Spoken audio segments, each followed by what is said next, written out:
Finally, we have come to the darkest chapter of tonight's show. Our ghoulish 8th grade is serving up screams with their rendition of the haunted house story, Me Tai Doughty Walker.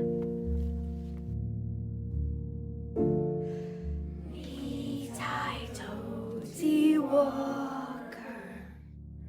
There was a haunted house where every night a bloody head fell down the chimney. At least that's what people said. The owners of the house did not live there, and they were trying desperately to sell it. They ended up selling it for way under market value to a rich professor who didn't believe in ghosts. This professor was one of those obnoxious academic types who didn't believe in anything bigger than his own ego. This guy's written a book debunking the paranormal, and he thought that he could gain some publicity for its release by creating a contest. The professor offered $1,000 to whoever could spend a night in the old house. Much to his surprise, none of the local folks stepped forward to compete in the contest. Wow, these small-town dopes must really be scared of this house. Thought the professor? What a bunch of fools. Ha! I know. I bet if I double the prize money, these people's greed is bound to overtake their dumb superstition. So the rich professor doubled the prize money to $2,000, and all a person would have to do is spend one full night in the supposedly haunted house. Doubling the prize money worked a little bit. Still, no one was willing to step foot in the house, but it at least got people talking. Did you hear about the prize money? What prize money? Some guy from the local university says he's gonna pay a person to spend one night in the old McPherson house. Did you say the old McPherson house? That old shack is cursed, I tell you. I know. You don't need to convince me. I heard that bloody head falls down from the chimney right into the fireplace every night at midnight in that house. That must be where all those strange and mysterious sounds are coming from. Sounds? What sounds? Haven't you ever heard the sounds coming from the woods around that house at night?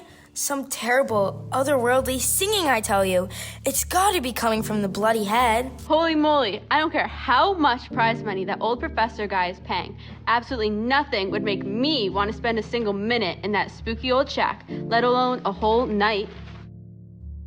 When the professor found out, after even doubling the prize money, no one was willing to step forward and help him debunk the supposing of the haunted house, he decided to raise the stakes even higher.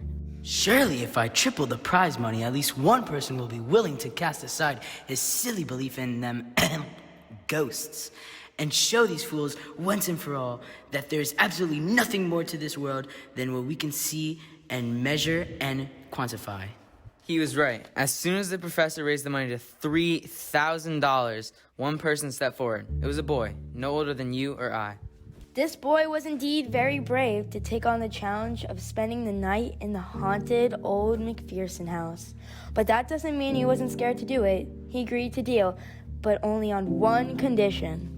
I'll do it, sir. My family could really use the money right now, so I'll take up your offer and spend the night in the haunted house in exchange for $3,000. But only on one condition. I have to be allowed to bring my dog with me. The boy's dog was a trusty companion, a large, hairy, friendly, but extremely protective mastiff. He was a good guard dog and was well trained. Very well. That makes no difference to me. So it was all settled. The very next night, the boy went to the house with his dog. It was extremely dark that night, with black clouds covering nearly all of the stars in the sky. Wind whipped through the branches of the bare trees that surrounded the house in the woods, and while not a single raindrop had fallen, the weather that night told the boy that a storm was brewing. Once the boy and his trusty companion arrived in the house and bid the professor a farewell, the two started to settle in for the night. To make it more cheerful, the boy started a fire in the fireplace. Then he sat in front of the fire and waited, and his dog waited with him.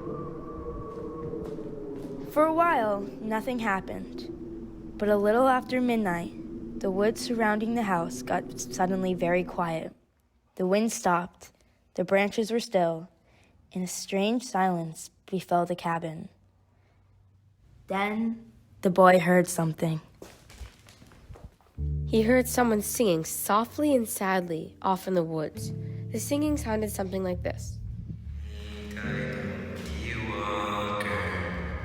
It's just somebody singing. The boy told himself, but he was frightened. Before the boy could even get up and look out the window, his dog answered the song, softly and sadly. It sang, Lynchy, kinchy, collie, molly, dingo, dingo. The boy could not believe his ears. Obviously, the dog has never uttered a word before. It rarely even barked.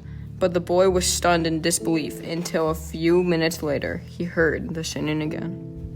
Now it was closer and louder, but the words were the same. Me, Doughty, Walker. This time, the boy tried to stop his dog from answering. He was afraid that whoever was singing would hear it and come after them. Lynchy, kinchy, collie, molly, dingo, dingo. A half an hour later, the boy heard the singing again.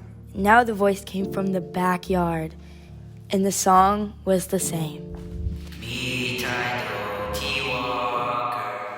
Again, the boy tried to keep his dog quiet, but the dog sang out louder than ever. Lynchy, kinchy, collie, molly, dingo, dingo. Soon the boy heard the singing again. Now it was coming down the chimney!